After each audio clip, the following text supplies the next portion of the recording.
अपना radio 96.9 FM.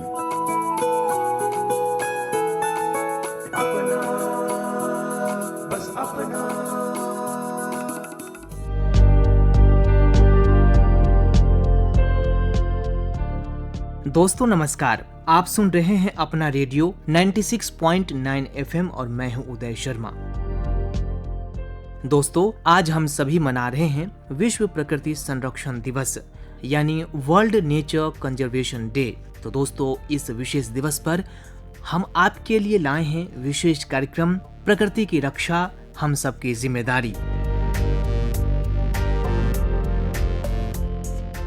श्रोताओं, हम सब भारतवासी प्रकृति को माँ कहकर बुलाते हैं क्योंकि हम मानते हैं कि इसी ने हमें जन्म दिया है और हमारा भरण पोषण भी यही करती है।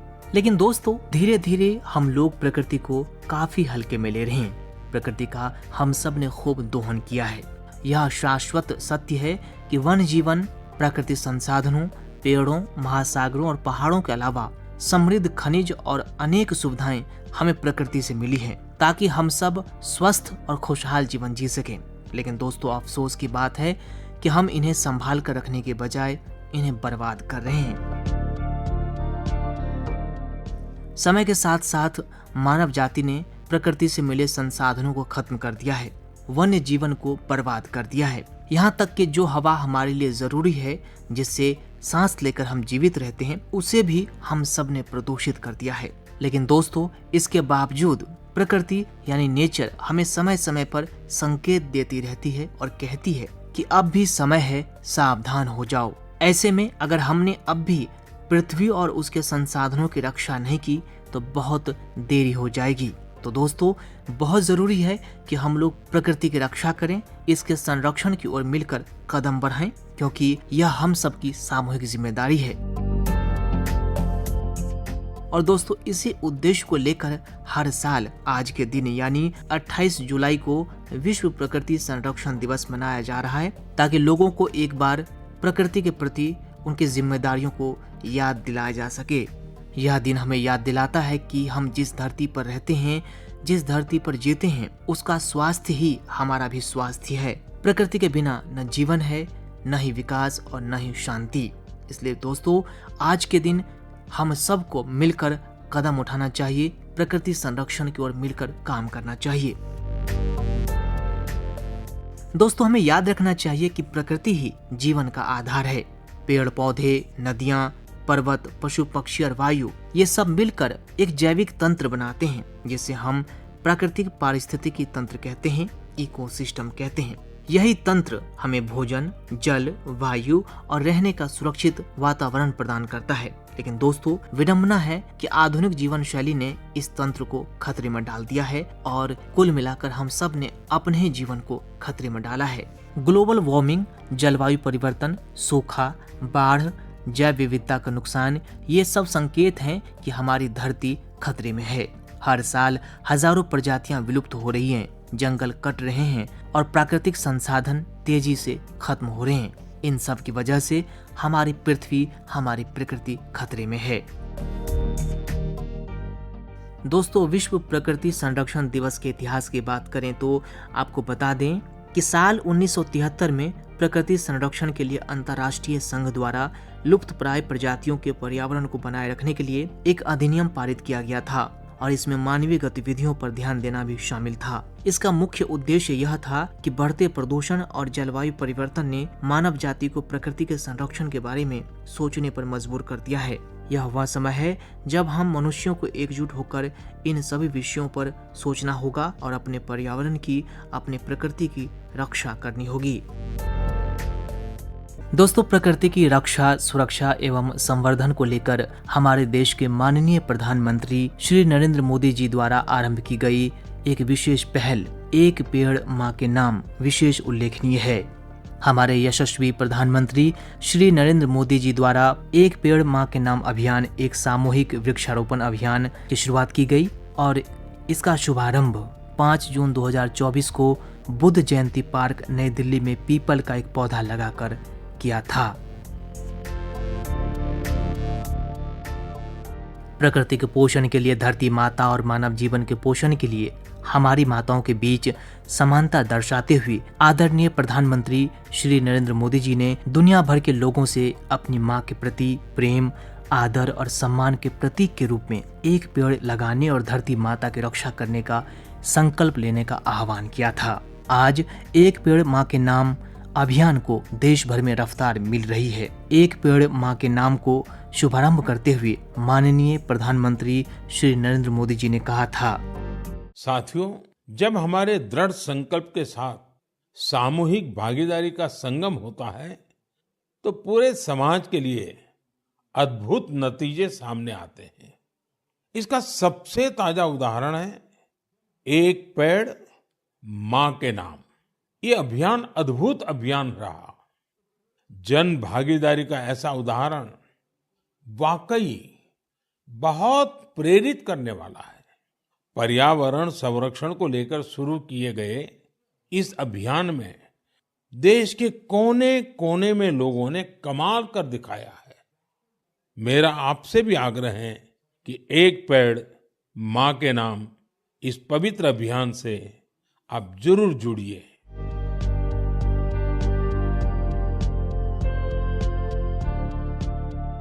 यह पहल विश्व पर्यावरण दिवस के अवसर पर माननीय प्रधानमंत्री श्री नरेंद्र मोदी जी द्वारा नई दिल्ली के बुद्ध जयंती पार्क में पीपल का एक पौधा लगाकर परिवर्तनकारी अभियान एक पेड़ मां के नाम की शुरुआत की गई थी। यह अभियान पूरी सरकार और संपूर्ण समाज के दृष्टिकोण का अनुसरण करता है, जिसमें नागरिकों, समुदायों और स्थानीय प्रशासन को भारत के हरित आवरण को बहाल करने के लिए एक ठोस प्रयास में शामिल किया गया है। तो दोस्तों, ऐसी परिस्थिति में जब पूरा देश प्रकृति और अपने पृथ्वी को बचाने को लेकर एकजुट हैं, तो हम सबको अपने अपने व्यक्तिगत स्तर पर भी प्रकृति को बचाने को लेकर आगे बढ़ना चाहिए। और दोस्तों, अब आइए हम आपको विश्व प्रकृति संरक्षण दिवस के दिन हम आपको सुनवाते हैं एक विशेष बातचीत। दोस्तों, आज हम अपना रेडियो पर बात कर रहे हैं विश्व प्रकृति संरक्षण दिवस पर।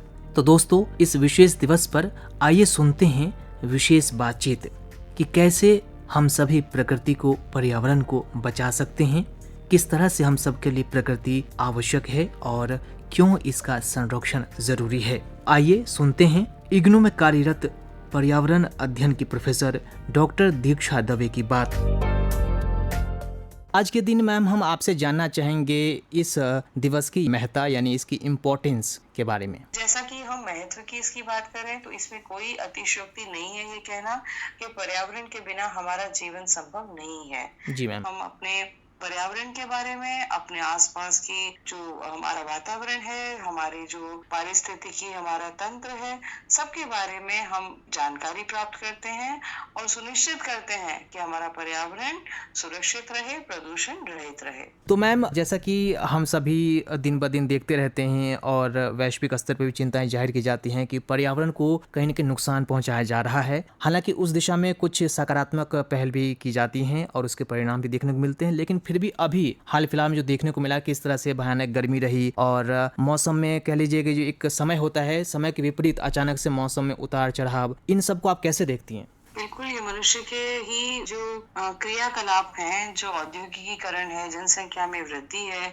शहरीकरण है, ये सारे ही कारण जिम्मेदार हैं जिसके कारण हमने पर्यावरण को एक ऐसे संसाधन के रूप में देखा है जिससे कि हमें बहुत सारा फायदा मिल सके, हमें बहुत सारा लाभ मिल सके। हम अपने वनों को, जल स्रोतों को इस नजरिए से देखते हैं कि ये हमारी आवश्यकताओं की पूर्ति करेंगे और इसके साथ साथ हमारी जितना भी हमारा विकास होना है, जो हमारा शहरों का विकास होना है या हमें जितना अधिक प्रगतिशील होना है, सभी में इन सब का योगदान है। लेकिन हम कभी भी इस और विचार नहीं करते कि अगर पर्यावरण नहीं रहेगा, यदि हमारे वन नहीं रहेंगे, यदि जल नहीं रहेंगे, अगर समय पर वर्षा नहीं होगी, तो किस प्रकार हमारा जनजीवन प्रभावित होगा। हम कभी भी ये नहीं सोचते हैं कि पर्यावरण जो है या उसकी जो कंडीशन है वह असीमित नहीं है, संसाधन सीमित हैं, चाहे वो हमारे खनिज भंडार हो, चाहे वो जीवाश्म हो, ये सारे जो हैं वो बहुत सीमित मात्रा में पृथ्वी पर उपलब्ध हैं और हमारी तरफ से इस और प्रयास किए जाने चाहिए कि इन संसाधनों का दोहन उतना ही हो जितना कि हम इन्हें पुनः प्राप्त कर सकें।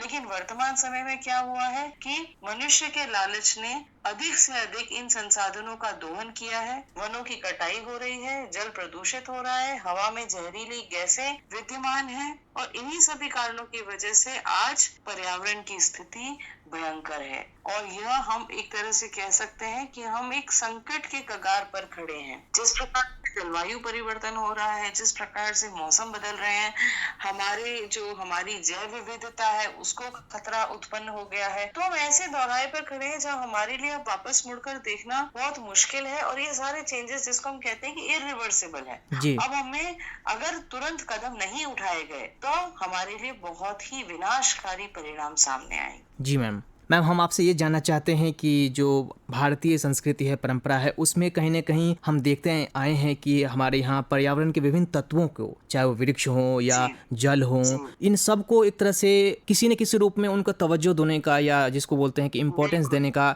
एक परंपरा रही है, चाहे वो पूजा के माध्यम से हो या कोई अन्य परंपरा के माध्यम से। इसमें आप इसकी भूमिका किस तरह से देखती हैं और आज के समय में जब कहीं ना कहीं उस परंपरा से लोग टूटते जा रहे हैं तो क्या इसकी भी भूमिका है?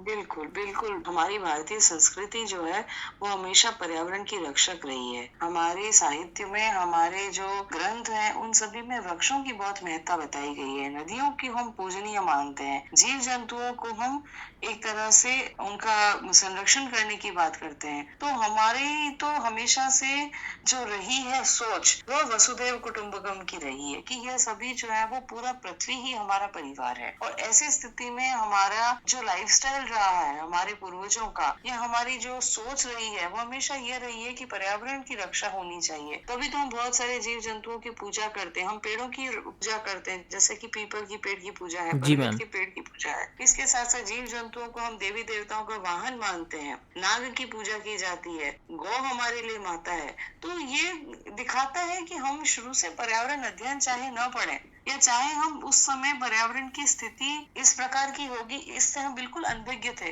लेकिन फिर भी हम तभी से हम ये मान के चलते हैं कि ये पृथ्वी सबकी है, सभी को उतना ही जीने का अधिकार है जितना मनुष्य को है। ऐसी कोई विचारधारा नहीं है कि मनुष्य का हक है कि वो बाकी सारे अपने जो रिसोर्सेस हैं उनको अत्यधिक उनका दोहन करे। तो हमने तो हमारी संस्कृति में शुरू से ही जियो और जीने दो की परंपरा को अपनाया है। हमारी लाइफस्टाइल, हमारी सोच हमेशा उस प्रकार की रही है कि हम हमारे साथ साथ पृथ्वी पर जो पर्यावरण है उसकी भी रक्षा करें। जी मैम। लेकिन जैसे जैसे परिवर्तन आए तो आज ये स्थिति हो गई है कि हम कहीं न कहीं दूर होते जा रहे हैं। ये सारा जो ज्ञान है हमारा, जिसको हम कहते हैं ना कि हमारा एक ट्रेडिशनल नॉलेज है, जो हमारा नॉलेज था इन सारी चीजों का कंजर्वेशन के बारे में, जल संचयन की बात देखिए, हमारे पुराने शहर जो बसाए गए हैं सभी में जल संरक्षण की व्यवस्था है। जी मैम। सभी में इस प्रकार की व्यवस्था है कि वर्षा का जल जो है वो एकत्रित हो और जब सूखा पड़े या पानी की किल्लत हो तो उस पानी का उपयोग किया जाए। अब तब तो इंजीनियरिंग नहीं थी ना, लेकिन आज हम इंजीनियरिंग के मेथड से बताते हैं कि वाटर हार्वेस्टिंग क्या होता है, रिचार्ज ग्राउंड वाटर का कैसे करते हैं। तो इस और फिर से हमें पुनः लौटने की जरूरत है, हमारे पूरे ज्ञान को रिवाइव करने की जरूरत है। मैम, हम आपसे आखिर में ये जानना चाहेंगे कि क्या आपको नहीं लगता कि क्योंकि आप एक पर्यावरण की प्रोफेसर हैं, तो आपकी नज़र में क्या प्रारंभ से ही बच्चों को पर्यावरण शिक्षा की तरफ जो है उन्हें उनके बारे में बताना चाहिए, किस तरह से वो प्रकृति के हर एक तत्वों की रक्षा कर सकते हैं, जल, जंगल या जो खाद्य पदार्थ है उन सबको कैसे वो रक्षा कर सकते हैं? क्या शुरुआती टाइम से अगर उनको बताया जाए तो उससे मुझे लगता है कहीं सकारात्मक पहल या सकारात्मक इसके जो है उदाहरण पेश हो सकते हैं। बिल्कुल बिल्कुल, ये बचपन से ही हमें सिखाना होगा और ये बताना होगा कि यह कुछ अलग नहीं है, ये हमारे लिए ही है। तो जैसे हम बाकी लाइफ स्किल सिखाते हैं, हम डिजिटल स्किल्स पढ़ाते हैं कि नहीं कंप्यूटर आना चाहिए, कंप्यूटर सिखा दो। जी मैम। जी। इंग्लिश बोलना आना चाहिए, इंग्लिश सिखा दो, या स्विमिंग करना आना चाहिए, स्विमिंग सिखा दो। जब हम सारी स्किल्स बताते हैं, सब कुछ सिखाते हैं अपने बच्चों को कि नहीं आगे जाके काम आएगा, तो क्यों ना हम एनवायरमेंट स्किल्स या ग्रीन स्किल्स के बारे में बच्चों को बताएं। ये क्यों नहीं बताएं कि ये जो है वो नॉलेज इंपॉर्टेंट है, उनके लिए इम्पोर्टेंट है, वो सभी को पता हो, चाहे वो कोई भी बैकग्राउंड का हो, चाहे वो आगे जाके इंजीनियरिंग करे या मेडिसिन करे या लॉ करे, लेकिन उसे ये पता होना चाहिए कि किस प्रकार जो है वो भूमि, जल, वातावरण, हवा, पानी ये सब हमारे लिए क्यों जरूरी है, इनका संरक्षण क्यों जरूरी है, ऊर्जा की खपत कैसे होती है, कैसे ऊर्जा का संरक्षण होना चाहिए, क्योंकि ये सभी को प्रभावित करता है। अगर एयर पोल्यूशन होता है तो सबको समान रूप से प्रभावित करता है। जी बिल्कुल मैम। उसमें कोई शहरी और ग्रामीण का भेदभाव नहीं, उसमें कोई अमीर और गरीब का भेदभाव नहीं। अगर जल की कमी होती है किसी शहर में, हम देख रहे हैं आज क्या स्थिति है बैंगलोर वगैरह की, कि पानी बिल्कुल भी नहीं है, तो वो सबको प्रभावित करता है समान रूप से। आप उससे अछूते नहीं रह सकते, इसलिए बच्चों को शुरू से सिखाइए। हम जैसे सारी बातें पढ़ाते हैं, सब कुछ सिखाते हैं, वैसे उन्हें क्यों नहीं बताएं उन्हें एनवायरमेंट के बारे में। और मोस्ट इम्पोर्टेंटली उनको प्रैक्टिकल नॉलेज दीजिए। थ्योरेटिकल तो पता है सबको, एक सब्जेक्ट की तरह ना लें इसको। सब्जेक्ट तो है ही हमारा, हम पढ़ाते हैं उसको स्कूलों में, कॉलेजों में, सब में पढ़ाते हैं एनवायरमेंट, जी मैम। लेकिन वो एक सब्जेक्ट बन के ना रह जाए, वो उनके व्यक्तित्व का हिस्सा बने, जीवन का हिस्सा बने, तभी हम इस और एक सकारात्मक कदम उठा पाएंगे। जी मैम। तो मैम आज के दिन आप हमारे श्रोताओं को, सभी लोगों को आप क्या संदेश देना चाहेंगी? मेरे श्रोताओं को यही संदेश है कि पृथ्वी जो है वो एक तरह से डेंजर में है और हमें उसकी रक्षा करनी है, न केवल उसके लिए बल्कि हमारे लिए, हमारे आगे आने वाली जनरेशंस के लिए। चेक कीजिए कि कैसे आप एनवायरनमेंट को पॉल्यूट कर रहे हैं, चेक कीजिए कि कैसे आपका क्या रोल है, आप कैसे बदलाव ला सकते हैं अपनी जीवन शैली में, अपने रिसोर्स यूज में, कैसे हम एनवायरनमेंट को बचा सकते हैं। छोटे छोटे बेबी स्टेप्स लीजिए। हर व्यक्ति बहुत बड़ी क्रांति नहीं ला सकता, हर व्यक्ति बहुत बड़ा इंजीनियर नहीं हो सकता कि कुछ ऐसा इजाद कर दे कि सारा का सारा पोल्यूशन खत्म हो जाए, लेकिन छोटे छोटे कदम हम सभी को उठा सकते हैं और हमें जरूर उठाने चाहिए। तो मैम बहुत बहुत धन्यवाद आपका कि आपने आज के दिन इतनी महत्वपूर्ण जानकारियां आपने हमें बताई और किस तरह से हमें प्रकृति की रक्षा करनी चाहिए, पर्यावरण को बचाना चाहिए, उस पर भी आपने रोशनी डाला। इसके लिए बहुत बहुत धन्यवाद मैडम। धन्यवाद उदय जी। जी हाँ दोस्तों, प्रकृति, पर्यावरण या फिर कह लीजिए इन्वायरमेंट, इसका संरक्षण बहुत ज़रूरी है और इसके लिए हम सबको मिलकर एक साथ काम करना होगा, एक साथ मिलकर आगे बढ़ना होगा। अपनी भारतीय संस्कृति और परंपरा के अनुरूप प्रकृति को जैसा कि हम सभी माँ कहते हैं, तो इसके भाव को भी पूरे विश्व में फैलाने की आवश्यकता है। पूरे विश्व को यह बताने की ज़रूरत है कि प्रकृति हम सब के लिए माँ है और जिस तरह से भारतीय संस्कृति में प्रकृति को पूजने और इसकी रक्षा सुरक्षा की बात की जाती है, उसी तरह से पूरे विश्व को भी करने की आवश्यकता है। प्रकृति को अपनी माँ की तरह आदर सम्मान और देखरेख करने की ज़रूरत है, क्योंकि दोस्तों प्रकृति या पर्यावरण ही हमें पालते पोसते हैं। यह बात जग को बताने की ज़रूरत है।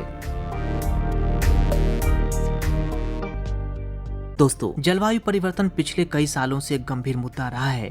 ग्लोबल वार्मिंग, पॉल्यूशन और विलुप्त हो रही प्रजातियां प्रकृति में भारी असंतुलन पैदा कर रही हैं। ऐसे में नेचुरल रिसोर्सेज की रक्षा करना हमारी जिम्मेदारी है। इसके अलावा हमें यह भी कोशिश करनी चाहिए कि हमारी आदतों और आराम की वजह से पृथ्वी पर नकारात्मक प्रभाव पड़े हैं। इस दिन नेचर को समझने और उसके हित में काम करने के लिए हम सबको मिलकर आगे बढ़ना चाहिए, आसपास के लोगों को प्रोत्साहित करना चाहिए। ऐसा करने के लिए हम कई तरह के कार्यक्रम कर सकते हैं, सेमिनार का भी आयोजन कर सकते हैं और जन जागरूकता फैला सकते हैं। दोस्तों, हमें एक साथ मिलकर अपने अपने हिस्से की जिम्मेदारियों को निभाना होगा, क्योंकि दोस्तों बूंद बूंद से ही सागर बनता है। थॉमस फुलर कहते हैं, जो पेड़ लगाता है वो अपने अलावा दूसरों से भी प्यार करता है। तो दोस्तों, आज का विश्व प्रकृति संरक्षण दिवस हमें यह सीख देता है, हमें यह सिखाता है कि हमारी हरी भरी पृथ्वी को कैसे बचाया जा सके और इस प्राकृतिक संसाधन के बारे में हम सब मानव जाति को कैसे जागरूक कर सकें। तो दोस्तों, प्रकृति संरक्षण बहुत जरूरी है और वो इसलिए क्योंकि हमारी जिंदगी का हर पहलू स्वास्थ्य, कृषि, जल आपूर्ति, रोजगार प्रकृति से ही जुड़ा हुआ है। स्वच्छ हवा, शुद्ध जल केवल तभी संभव है जब जंगल और नदियां सुरक्षित हों। और दोस्तों, जैव विविधता न सिर्फ सुंदरता का प्रतीक है, बल्कि यह पारिस्थितिकी संतुलन बनाए रखने में भी अहम भूमिका निभाती है। दोस्तों, हर साल विश्व प्रकृति संरक्षण दिवस एक विशेष थीम के साथ मनाया जाता है, जिसके आधार पर अभियान और गतिविधियां संचालित की जाती हैं। इस वर्ष यानी साल 2025 के लिए विश्व प्रकृति संरक्षण दिवस की थीम है लोगों और पौधों को जोड़ना, वन्य जीव संरक्षण में डिजिटल नवाचार की खोज। यह थीम अस्थायी प्रथाओं के माध्यम से लोगों को प्रकृति के करीब लाने और संरक्षण के लिए प्रौद्योगिकी का उपयोग करने पर केंद्रित है। यह लुप्तप्राय प्रजातियों और वनों की रक्षा के लिए GIS मैपिंग, AI और स्मार्ट निगरानी प्रणालियों जैसे उपकरणों के उपयोग पर प्रकाश डालता है। प्रौद्योगिकी के समावेश के साथ यह लोगों को प्रकृति के साथ फिर से जोड़ने के लिए प्रोत्साहित करता है। दोस्तों, हम आपको बता दें कि विश्व प्रकृति संरक्षण दिवस प्राकृतिक संसाधनों की सुरक्षा के लिए किए गए प्रयासों के लिए कई वैश्विक और राष्ट्रीय पहलों पर प्रकाश भी डालता है। वैश्विक स्तर पर संयुक्त राष्ट्र पारिस्थितिकी तंत्र बहाली, दशक और बड़े पैमाने पर वन रोपण प्रयास तथा नवीनीकरणीय ऊर्जा की ओर बदलाव जैसी परियोजनाएं पर्यावरणीय क्षति और जैव विविधता की हानि से निपटने में निरंतर चलाए जा रहे प्रयासों पर प्रकाश डालता है। दोस्तों, हम आपको बता दें कि भारत सरकार भी प्रकृति संरक्षण को लेकर काफी संवेदनशील है, क्योंकि दोस्तों यह भी सच्चाई है कि हमारे देश की संस्कृति और संस्कार में प्रकृति संरक्षण का एक लंबा इतिहास है। हम सभी प्राचीन काल से प्रकृति को पूजते आए हैं, प्रकृति की रक्षा करते आए हैं। ऐसे में दोस्तों, अगर हमारे देश में भी प्रकृति का दोहन हुआ है तो निस्संदेह हम सबको सोचना चाहिए। तो दोस्तों, आपको बता दें कि भारत सरकार की कई पहलें हैं, कई योजनाएं हैं जो प्रकृति को संरक्षित करती है। प्रकृति संरक्षण को लेकर एक विशेष प्रयास है। इस कड़ी में दोस्तों आपको बता दें कि राष्ट्रीय हरित भारत मिशन GIM यह भारत के वनों पर ध्यान केंद्रित करके जलवायु परिवर्तन से निपटने की दिशा में एक महत्वपूर्ण कदम है। इसका लक्ष्य क्षरित वनों को पुनर्जीवित करना, समग्र वन क्षेत्र को बढ़ाना और जैव विविधता की रक्षा करना है।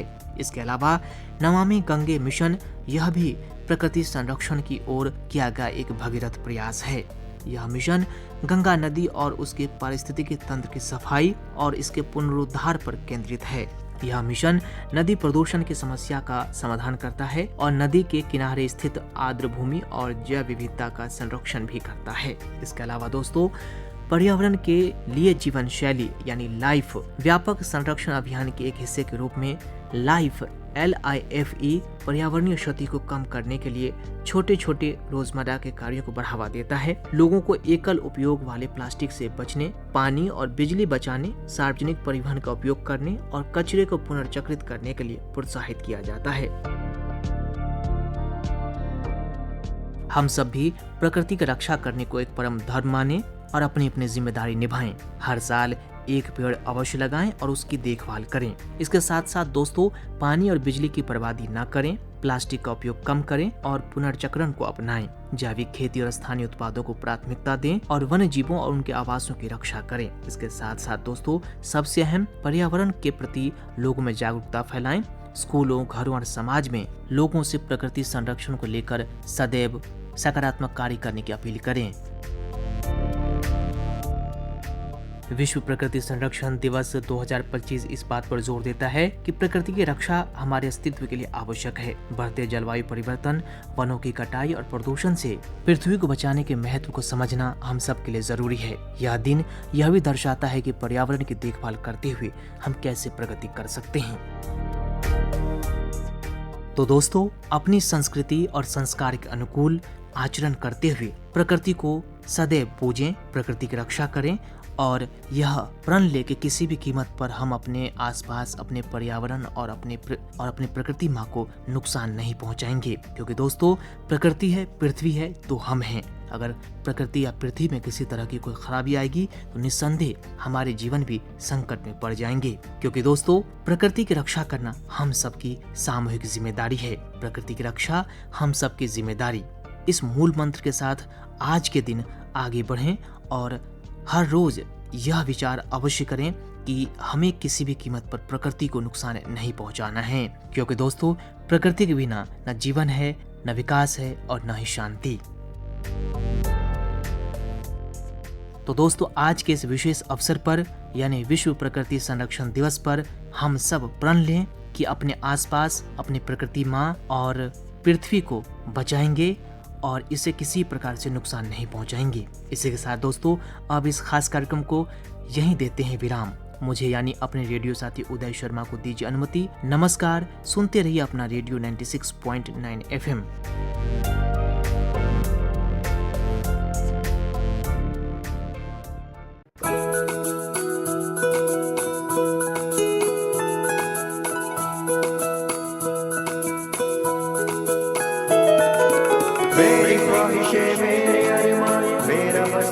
सपना जिंदगी में हर कोई समझे, हम सफर मुझे अपना अपना बस अपना।